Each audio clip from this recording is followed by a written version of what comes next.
Hello everyone! Welcome back sa aking YouTube channel. For today's video, ituturo ko po sa inyo kung paano mag-vote sa PBB gamit ang Maya app step by step. Nanonood ka rin ba ng PBB Gen 11 ngayon at gusto mong iboto ang iyong favorite housemate sa nalalapit na big night?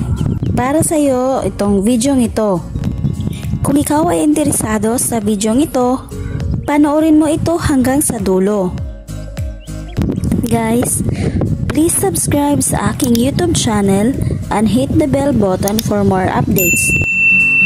Step 1. Dahil meron na tayong Maya account, pwede na tayong makapag-vote sa PBB Gen 11. Sa mga wala pang Maya account, meron po akong tutorial kung paano gumawa nito. Ilalagay ko na lang sa description box sa baba o sa comment section yung link ng video. So balik na tayo. Itap lang natin ang Maya app. Step 2. Dito, ilagay lang natin yung password na ginawa natin at itap ang login.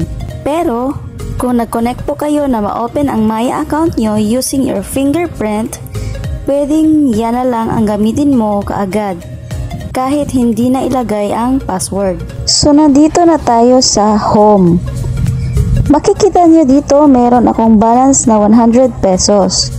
So, i-vote natin yan ngayon dito sa PBB. Step 3. Itap na natin itong PBB.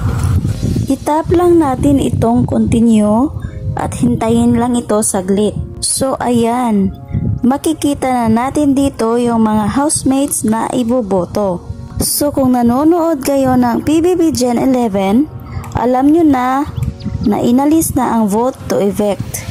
So ngayon, pipili po tayo kung sinong iboboto natin dito. Sa akin, dahil idol ko ang A Above from Mandaluyong, so kay Fiang ako magvo-vote. Itap lang po ang picture niya. Step 4. Makikita na natin dito ang Save Fiang at pipili tayo kung magkanong amount ang i-vote natin. Meron dito 10 pesos, 50 at 100 pesos. Since 100 lang ang balance ko, ito 50 pesos muna ang pipiliin ko. So itap lang ang 50 pesos at hintayin lang itong mag-process.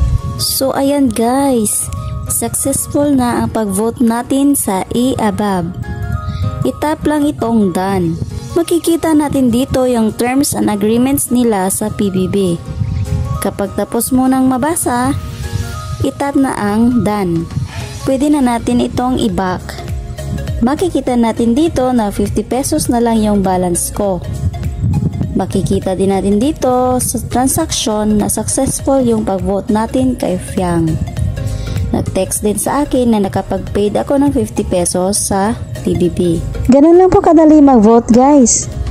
Dito na lang po tayo. Sana natulungan ko kayo. God bless you everyone.